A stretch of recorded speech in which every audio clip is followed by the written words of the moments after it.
सूत जी कहते हैं पति का वचन सुन करके पत्नी चंचला प्रसन्न होकर के अब तो उसकी बात मान ली। अब तो चोरी छिपे कार्य करती थी, अब तो जानबूझकर खुलेआम करने लगी। इधर दुराचारी बिंदु गलत कार्य करते करते मारा गया और जब मरने के बाद नरक में गया। इधर चंचला बहुत समय तक पुत्रों के साथ अपने घर में रही और इस प्रकार प्रेम पूर्वक जब तक उसका यौवन रहा तब तक तो उसने धन कमाया, सुख भोगा, पर यौवन समाप्त हुआ। जैसे जैसे शरीर ढलने लगा वैसे वैसे अब उसने कहा अब क्या करूं, अब तो कोई आता ही नहीं। तो अपने बंधु बांधवों के साथ एक बार वो मेला देखने गई और उसने देखा, घूमने लगी। घूमते घूमते उसे एक देव मंदिर दिखाई दिया।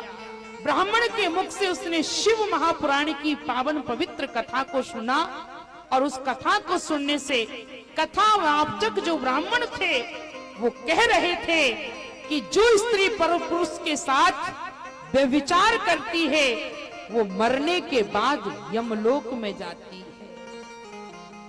पर पुरुष के साथ नहीं। अपने पति के साथ भी अगर जो स्त्री गलत व्यवहार करती है उस स्त्री को नरक में जाना पड़ता है। पति कैसा ही क्यों ना हो, अंधा हो, बधिर बहरा हो, क्रोधी हो, अति दीना बहुत गरीब हो, और वृद्ध पति वृद्ध हो, रोग बस रोगी हो, जड़ धनहीना धन से हीन हो। अगर इतनी भी कमियां पति के अंदर हो तो पति को का अपमान पत्नी को नहीं करना चाहिए। और ऐसे पति का अगर स्त्री अपमान करती है, ऐसे पति कर किए अपमाना और नारी पाव जमपुर दुखना। इसलिए पति का सम्मान स्त्री को करना चाहिए। अब जो घर जाके के सुनी नहीं जी जिनका कही थी, तो इन्हीं की कर्तव्य नहीं है, इन्हीं का काम नहीं है कि केवल आपकी सेवा करती रहें। आपका भी काम है कि जितनी ये आपकी सेवा करें उतना आप इन्हें सम्मान दो, है ना। स्त्री का अपमान नहीं करना चाहिए। जिस घर में एक अश्रु भी अगर स्त्री का गिरता है पति के अपमान के कारण या पीटने के कारण या पति के दुर्व्यवहार के कारण, वो घर शमशान के समान हो जाता है, याद रखिएगा। और जिस घर में स्त्री का सम्मान होता है वो घर स्वर्ग के समान होता है। यत्र नार्यस्तु पूज्यन्ते रमन्ते तत्र देवता।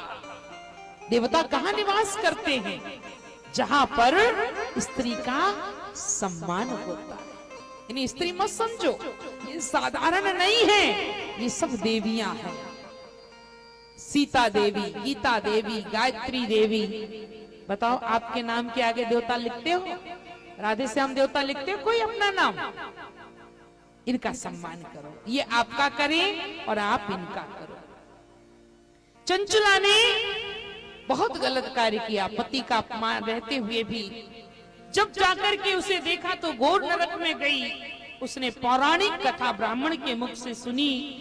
जब उसने ब्राह्मण ने कहा कि जो स्त्री पर पुरुष से संबंध स्थापित करती वो घोर नरक में जाती है, यमलोक में जाती है, यमराज के लोग उसे बहुत यमलोक में उसे कष्ट देते हैं, ये सुनकर चंचला बड़ी व्याकुल हो गई। जब कथा समाप्त हुई और जाकर के वो भयभीत नारी जाकर शिव पुराण कथा बांचने वाले ब्राह्मण के पास गई और चंचला ने कहा, पंडित जी मैं जानती हूँ आपने जो बात कही मेरे साथ, मैंने बहुत बड़ा दुराचार किया। इसे सुनकर अनुपम कृपा करो, आप मेरा उद्धार करो, मेरे पापों से मुझे मुक्त करो। मैंने घोर पाप किया है, मैंने बहुत वैराग्य मेरे जीवन में रहा ही नहीं। ब्राह्मण ने कहा, बहुत चिल्लाती रही, सारी बातें उसने अपनी सुनाई और दुख से शोक में होकर उसने सहज में जो व्यापार मैंने किया वो मुझसे बहुत बड़ा घोर कष्ट हुआ। ब्राह्मण ने से कहा, आज से आप ही मेरे गुरुदेव हैं, माता पिता सब कुछ आप ही हैं। अब मैं आपकी शरण में आई हूं और आप ही मेरा उद्धार करिए। सूत जी महाराज ने कहा, इस प्रकार खेद वैराग्य करती हुई चंचला भगवान के चरणों में जाकर भोलेनाथ के चरणों में गिर पड़ी और बुद्धिमान ब्राह्मण ने कृपा पूर्वक उस चंचला को उठाया और उठाकर समझाया, देवी ये पाप तो हुआ तो कोई बात नहीं, पाप तो होता है पर इस पाप का प्रायश्चित भी है। क्या प्रायश्चित है? कैसे उसके पाप का प्रायश्चित हुआ? कैसे उस चंचला को इस योनि से मुक्ति प्राप्त हुई? कैसे उसे कष्ट उसके दूर हुए? यमराजपुर ना जाकर वो कैसे शिवलोक में गई और कैसे भगवान शंकर की कृपा उसके ऊपर हुई? शंकर जी ने ही नहीं कृपा करी, ये तो बड़ी बड़भाग्नि है, इस पर तो पार्वती जी की भी कृपा हुई है। तो कैसी कृपा हुई, क्या क्या हुआ? बस आज की कथा का यही एक सार है कि व्यक्ति के जीवन में पवित्र चरित्र होना चाहिए। अगर आपका चरित्र पवित्र नहीं है, आप कितने बड़े धनवान बने रहो, चाहे जितने बड़े बलवान बने रहो, चाहे जितने बड़े विद्वान बने रहो, और अगर आपका चरित्र श्रेष्ठ नहीं है तो आप महाभ्रष्ट हैं। इसलिए भगवान राम का ये पावन चरित्र बताओ।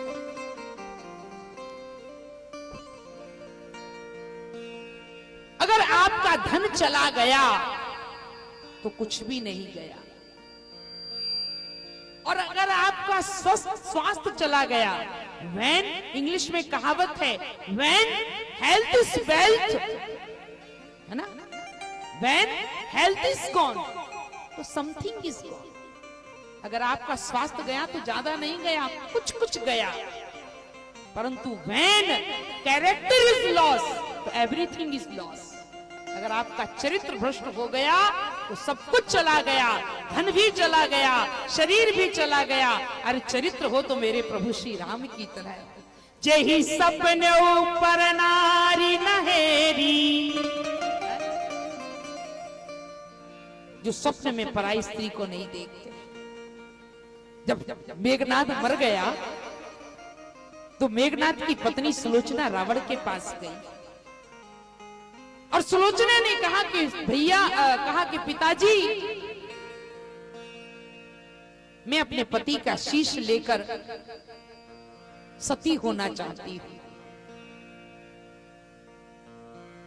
और मेरे पति का शीश शत्रु के पास है। रावण ने कहा तो क्या हुआ, जाओ शत्रु के पास जाकर शीश लेकर आओ।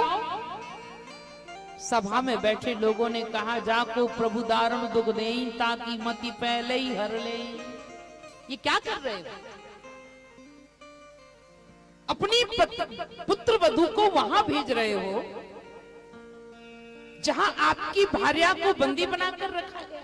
आपने उसकी भार्या को, जिनकी भार्या को आपने बंदी बनाकर रखा, और कहीं सुलोचना राम जी के पास गई और कहीं राम जी ने भी शर्त रख दी कि जब तक तुम मेरी पत्नी को नहीं छोड़ोगे तब तक मैं तुम्हारी पुत्र वधू को नहीं छोड़ूंगा। तब क्या करोगे?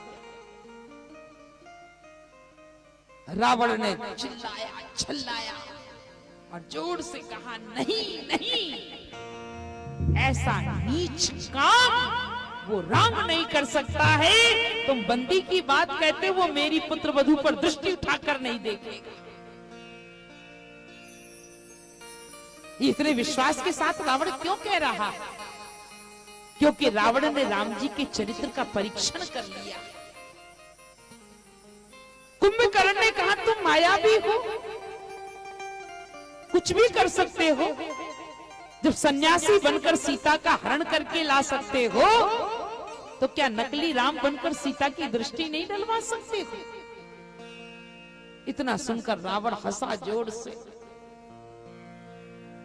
और कहा, भैया जो युक्ति तू मुझे बता रहा है ना, मैं कई बार कर चुका, पर केवल मात्र जब जब ये रावण नकली रूप धारण करता है केवल मंदोदरी को छोड़कर दुनिया की सारी स्त्रियां मां और बहन के रूप में नजर आने लगती। ये किसका कमाल है? ये नकली राम का कमाल है कि रावण जैसे व्यक्ति की दृष्टि परिवर्तन हो जाती है। जब नकली राम का ये कमाल है, नकली राम का रूप धारण करने से इतना चरित्र परिवर्तन हो जाता है, तो असली राम का चरित्र कितना पवित्र होगा, जरा इसकी कल्पना।